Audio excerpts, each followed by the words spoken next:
guys have been asking for what's the setup on my car, so I'm going to run you through from start to finish where we're at and what we've done.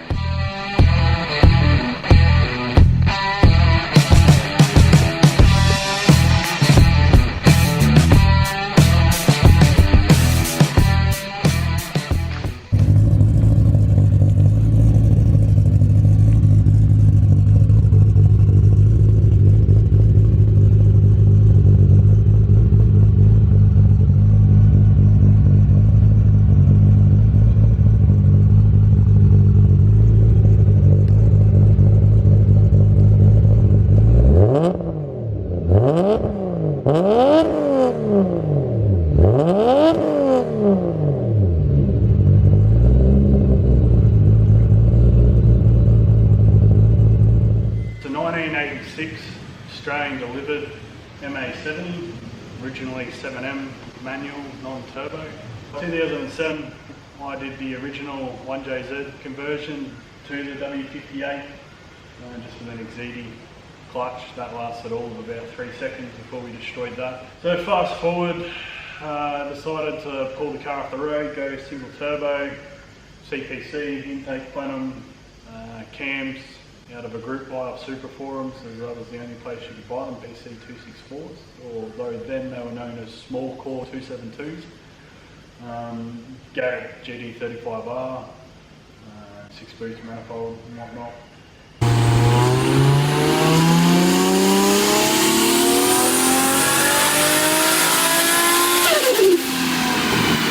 To the car sitting for a number of years, I think to 2017, where Scotty, good friend of mine, Scotty from Next Level Motorsports, him and I put in some time, got it back together, got it on the track for Power Cruise 2017.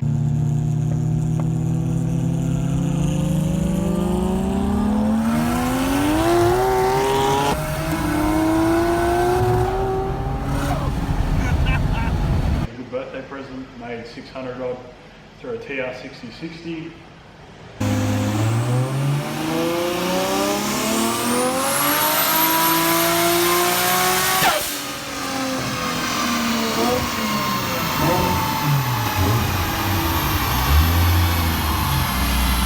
It's good fun indeed.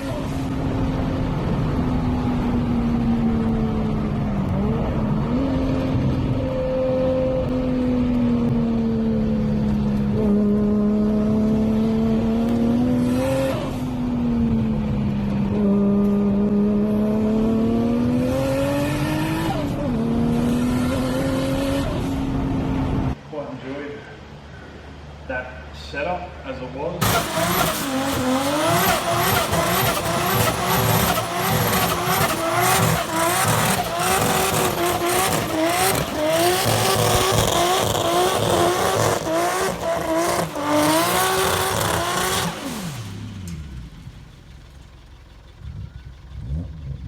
However, roll racing had just started in Queensland at the time. There was a lot more to be had. As a manual car, it just wasn't fast enough for what was happening out on track. I ended up going down, actually went to Gunnedah, crewed for a mate of mine down there, Terry McGrath, with his 1200 odd horse, 3.4, 684, beast of a car. So went down there and got hooked. 2019, we pulled the car off the road, stripped everything down, sent the block out to be machined, ordered the turret. They just released the G42 1200 at the time. That took 18 months to get. In that time, we ended up doing drag challenge with another friend of mine, Will Yarwood, with his 1100 horsepower Supra. He had a Glide in his car.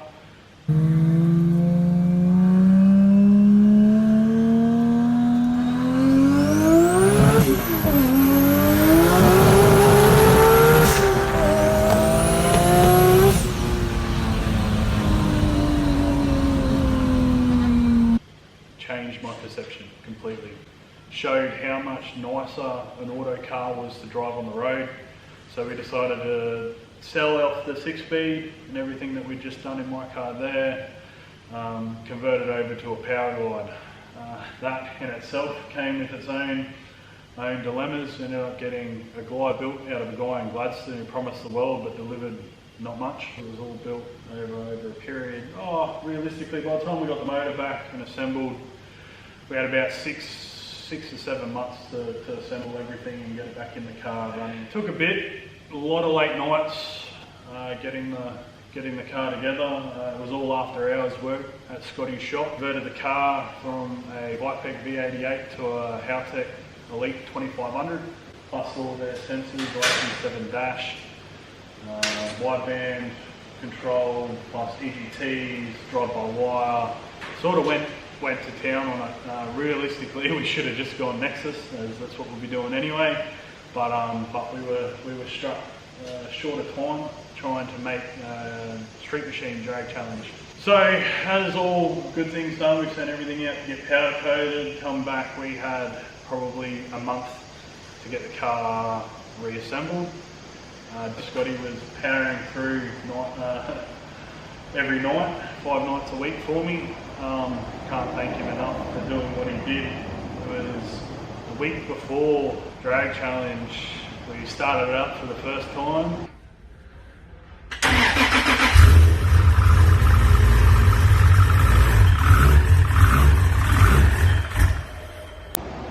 But the car had no reverse. In park it would go forward, in neutral it would go forward, reverse it would go forward, first and second it would go forward.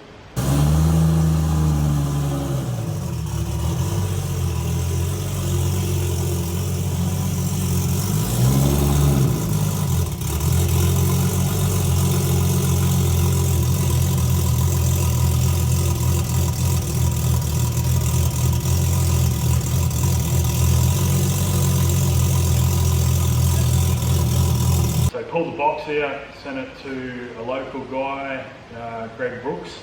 He did an overnight overhaul of it, pulled it all apart, fixed a whole bunch of stuff that wasn't the way that he does things. So he put it back together. We got that back in the car literally the night before Drag Challenge. Scotty and I pulled an all-nighter. Box in the car back together, wired up the last bit, mounted the nitrous, got it all ready to go. That morning, we took it down to get a wheel alignment, drove it down, no dramas at all. Wouldn't reverse off the alignment rack. They pushed me out, we drove it all the way back, we checked a whole bunch of stuff with Greg. Greg was fantastic. It turned out that one of the clips in the valve body wasn't there. Wasn't in there from BTE from factory, however they warranted everything, which was fantastic. Brooksy ripped it apart, put it all back together for me. It also turned out that the Speedmaster case that I was supplied by the previous builder, not machined straight, and I had epic wear on my brand new converter snout, plus I went through 2 lots of pump bushes in a matter of going around the block. So from the first time to the second time. So we ended up getting a BTE case, swapping it all into the BTE case. So it was all running. We sort of just decided that we'd let it sit over Christmas, let's not bust any balls. We'd already missed the event that we were planning on going to, so we just take our time with it, button up all the little bits and pieces that didn't quite get done before Drag Challenge. And then in January 2021, took it over to the Hoff at Cleveland Exhaust, Nugget Garage, had him tune it for me. Took a bit of time, got it all running right, and ended up turning to 1092. 36 pounds of boost, which you can imagine everybody was ecstatic with.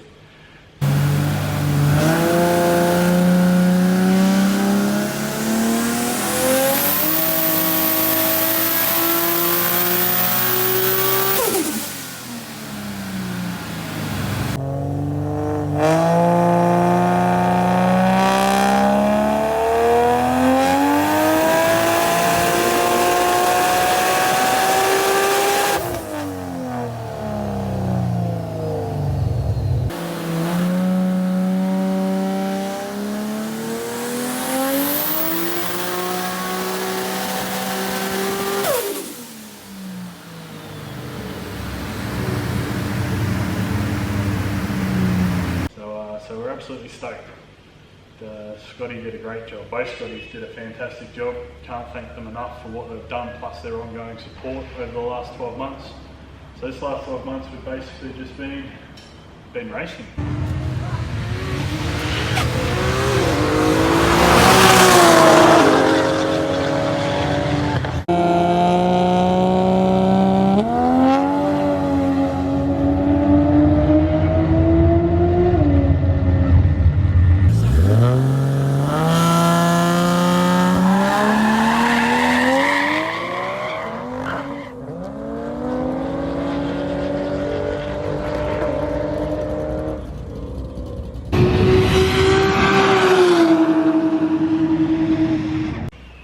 Done probably half a dozen roll racing events, some good things, some bad things, had a couple issues here and there, but that's to be expected with a new setup.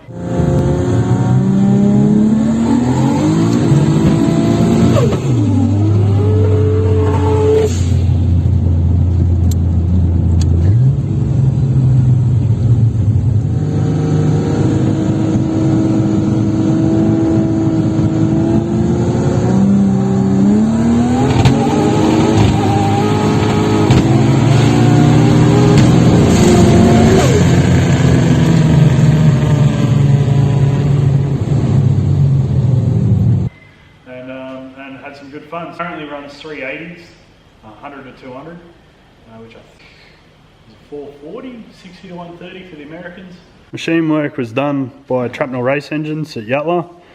It's got 1mm oversized Supertech valves, stainless intake or in-canal exhaust, Kelford 272, 278 cams, Brian Crow valve springs in the top end. ARP CA 625 head studs, good old standard Toyota head gasket, spool I-beam rods, CP pistons with upgraded wrist pins, Titan billet main caps, and it was all assembled by Will at Project X Racing. He assembles all our motors. He's got his own Supra, so he knows what 2Js can and can't do. We ended up upgrading. We were only going to run the G42 1200, but put the G42 1450 on it, all ceramic coated. Exhaust housing, dump pipe, mid pipe, plasma man, plasma clamps all the way throughout, so there's no couplers coming off it here, along with the plasma man intercooler. Intake is a CPC Street aluminium intake plenum. Ariel made this back in 2009. He doesn't make them anymore, he's all billet. BPP fuel rail, Siemens 2400 cc injectors. Does have a cheeky dry shot 100 shot of nitrous just to get it up on the converter. Gearbox consists of BTE case, billet planetary gear set, all the good stuff on the inside. To be honest, I don't know, it's just voodoo magic to me, but it works, it holds the power, haven't had an issue. It's got a TCE torque converter, ATI SFI rated flex plate, and a torque power bell housing. On the inside, B&M Pro Bandit shifter. I didn't want a ratchet shifter. See the Haltech IC7 dash, custom 3D printed dash cluster, along with the triple switch panel for boost, launch RPM and nitrous engagement. A factory JZA70 Recaro passenger seat, Recaro SPG fixed back driver's seat. Was originally a burgundy on burgundy car, so I still have most of the burgundy interior, however the front's been swapped over to the grey. If you have any burgundy interior, hit me up. I miss my bergs, I want the double bergs. In the boot, let's just pop that boot, touch. Fire extinguishers everywhere. Better to be safe than caught without them. In the boot we have, as you would have seen, Tarks, surge tank, twin 535s, Bussman, even though they don't quite like the heat, they're already starting to bulge. So that, unfortunately, as neat as that is, it's not going to work.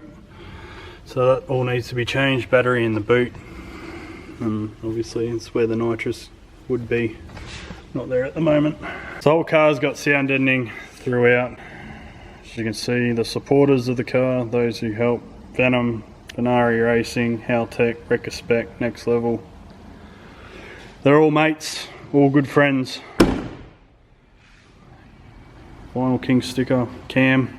Up front, we've got the Mercedes Brembos, 4-piston calipers, Mercedes rotor, so I think it's only like 325mm. And then down the back, we have the Mitsubishi Evo rear Brembos on a Subaru STI rear rotor, 314mm, give or take. Underneath, we've got all the Venari Racing suspension components. That allows us to fit big beefy 15-inch tyre on the back. So currently waiting on a few more suspension components, but we got some plans. We've got some changes coming. I'm looking forward to it. It's going to be a good year. But thanks guys, thanks for watching, thanks for tuning in. If you want to see more of this car racing, hit the like and subscribe button.